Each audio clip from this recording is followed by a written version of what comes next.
91 সালে এই গ্রামে আমার বিয়ে হয়েছে। আমি তখন থেকে এসে দেখছি গাছের অবস্থা এরকম হয়েই আছে আজ পর্যন্ত।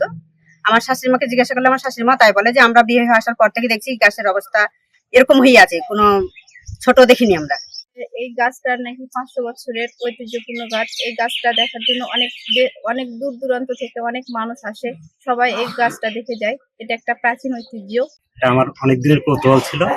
তো আমি এই তেঁতুল গাছটি দেখার জন্য সরজমিনে এসেছি। আমি অনেকের কাছ থেকে তথ্য নিয়েছি যে আসলে এটা 500 বছর। তেঁতুল গাছটা প্রায় 500 বছরেরও বেশি সময় ধরে ছোটদাতে অবস্থান করছে। এখানে অনেক পাখপাখালি বসবাস করে, তারা বাচ্চা দেয়, বংশবৃদ্ধি করে এবং দূর দূরান্ত থেকে এই বৃহৎ গাছটি দেখার জন্য লোকজন এসে ভিড় করে।